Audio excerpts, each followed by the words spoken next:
You'd think that after Donald Trump threw a birthday party so disastrous that even his own supporters left early and millions across the country protested, it might slow him down. But instead, he's doing the exact opposite.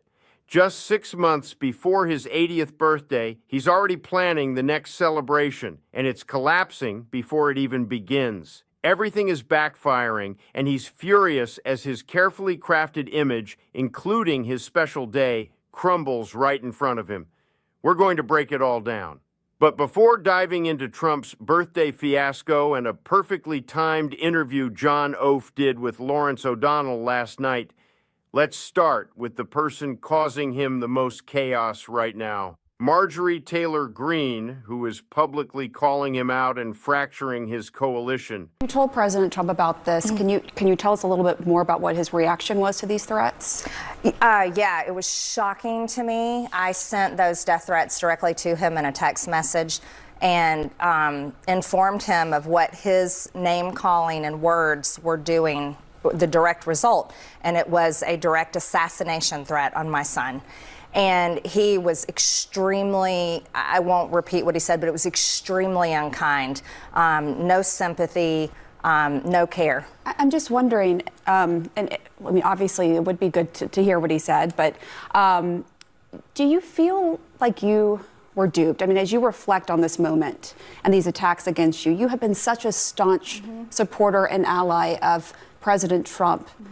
Do you feel like you were duped by him? I feel, maybe I don't know if I would use the word duped. I think it's unfortunate for the entire country. You'd think that after Donald Trump threw a birthday party so poorly that even his own supporters left early and millions across the country protested, it might have made him slow down. But Trump is doing the exact opposite, doubling down just 6 months ahead of his 80th birthday and already planning his next celebration, only for it to backfire instantly. He's furious as everything, including his carefully crafted image and his special day, collapses around him. At the center of this chaos is Marjorie Taylor Greene, who has been publicly calling him out and fracturing his coalition, making Trump's birthday disaster even more pronounced.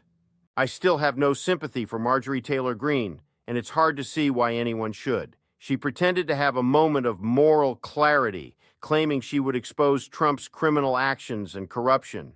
But rather than genuinely serving the public, her actions appear motivated by political ambition.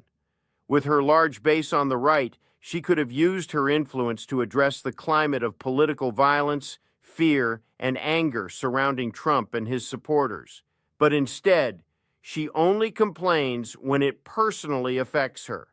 Even now, with Trump threatening Democrats and instructing members of the military to illegally disobey orders, while death threats rise, Greene has remained largely silent. The only clear effect? She has seriously angered Trump. Trump thought he could move on from Jeffrey Epstein, assuming his cover-up was complete, but every time he publicly freaks out, he draws attention back to it. Recently, Greene went public with new information about the Epstein cover-up, prompting Trump to lash out, threatening her and even her children.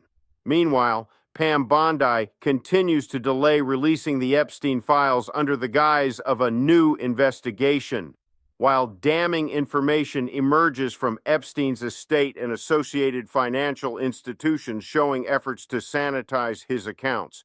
Every new revelation about Trump's ties to Epstein exposes him further, which explains his relentless attacks on Greene and his growing fury.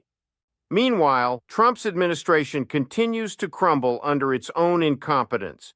The National Defense Authorization Act, NDAA, which funds the military, has become a political battlefield. While Americans struggle with unaffordable health care, surging prices, and economic strain, the NDAA proposes nearly $900 billion for defense, but strips out key protections, like IVF coverage for military personnel, Department of Defense collective bargaining rights, the Road to Housing Act, and a ban on the Federal Reserve issuing a central bank digital currency, CBDC. MAGA Republicans, like Mike Johnson, repeatedly mislead their constituents, promising protections they never deliver, while Trump and his allies selectively obey courts and claim total control over decisions when politically convenient. Across the country, Trump's unpopularity grows. Republican lawmakers are openly considering resignations, fearing his failing approval ratings could imperil the party's majority. Even MAGA stalwarts like Joe Rogan and comedian Theo Vaughn have begun criticizing the insecurity, performative posturing, and sheer incompetence of Trump and his administration. His constant bluster, whether about tariffs, Venezuela, or the economy, only highlights his weakness. He acts tough on the surface, but fails to lead effectively, alienating allies and enraging critics.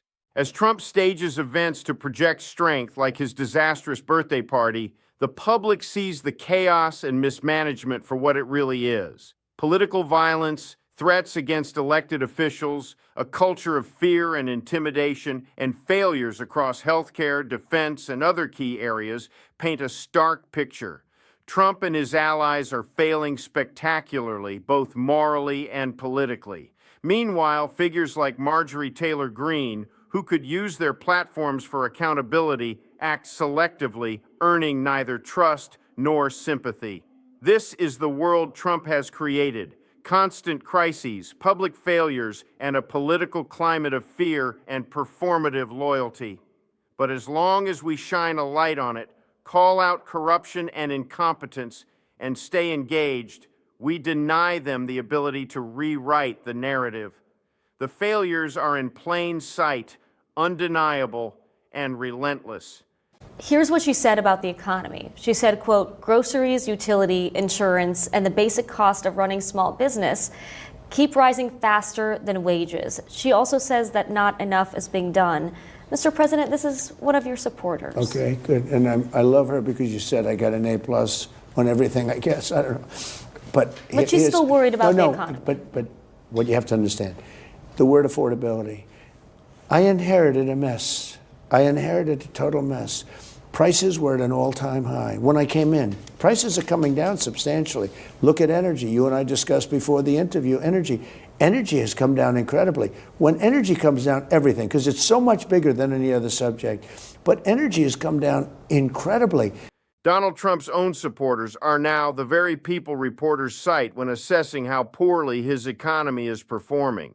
Yet when faced with facts, figures, or any inconvenient truth, he dismisses it outright, claiming it's not real. He goes out of his way to hide job numbers and economic data, sometimes scrapping it entirely. And when confronted with anecdotal evidence from the people who helped him win, he doesn't care. He fundamentally detests them. That's why he feels so comfortable grifting tens of millions, even billions, from his base, convinced they are naive and will blindly back him. If you're still supporting Trump at this point, there's no sugarcoating it. You're being taken advantage of. Now, with his birthday party fiasco already collapsing 6 months before it even happens, that unquestioning loyalty is cracking. The cracks are widening, and the consequences are unfolding before everyone's eyes. Trump to build arena on White House grounds for his birthday brawl. Donald Trump's birthday plan to turn the White House South Lawn into an ultimate fighting championship cage match now includes erecting an arena on the historic property and holding the weigh-ins at the Lincoln Memorial. Trump, a longtime fan of the USC and its CEO, Dana White, had already been planning an extravagant, tacky event before confirming Monday that an arena is officially in the works. They're building an arena. The great Dana White is building an arena. Trump told reporters at the Kennedy Center Honors Monday night. Trump also claimed that White, who publicly supported Trump in the 2028 presidential election, is holding back on organizing some fights at the moment to save them for the South Lawn. The biggest fights they've ever had. Trump said everyone's a championship fight and everyone's a legendary type of fight. White, for his part, has said that the event will be the greatest fight card ever assembled. in the history of at least definitely this company. The event has largely scaled back from Trump's original proposal of 20,000 spectators.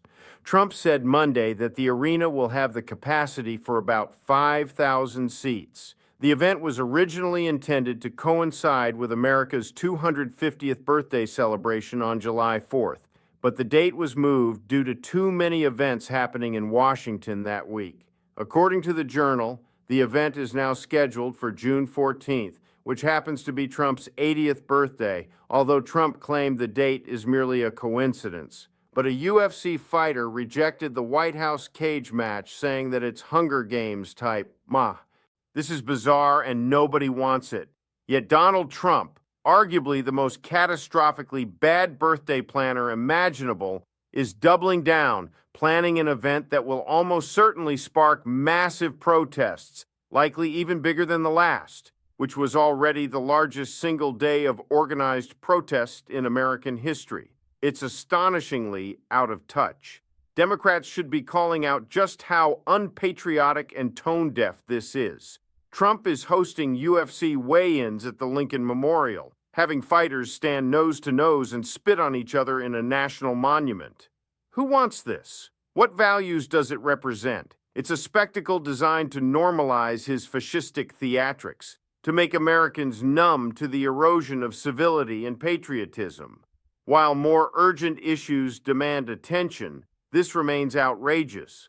The White House being used to stage a UFC match, supporting billionaire buddies like Dana White, while millions of Americans struggle with hunger and lost health care. Senator John Ossoff highlighted exactly how absurd and dangerous this is in his interview with Lawrence O'Donnell last night, a conversation that deserves far more attention for its clarity and insight. About this in terms of the real human impact. Let me tell you a story I heard from a constituent this week. She's in her early 60s. She waits tables for a living, and she has breast cancer. She's in the middle of chemotherapy. She needs chemo just about monthly. And because her premiums are about to go up to $500, she tells me she's going to have to go without health insurance. In the middle of chemotherapy, this is a breast cancer patient I represent. What are people supposed to do? These Republican senators who walk through the gilded halls of Congress and treat this like a game, completely oblivious to the fact that this is life or death for our constituents. They have an opportunity this week to join us in extending these tax credits. They just spent trillions of dollars on tax cuts for the rich while they were slashing Medicaid.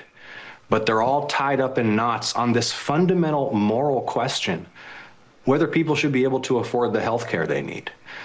So we'll take this vote later this week, and it remains my hope that some Republicans will cross the aisle and do the right thing for our constituents, for my constituents in Georgia who face 100, 200, 300% increases in their health insurance premiums.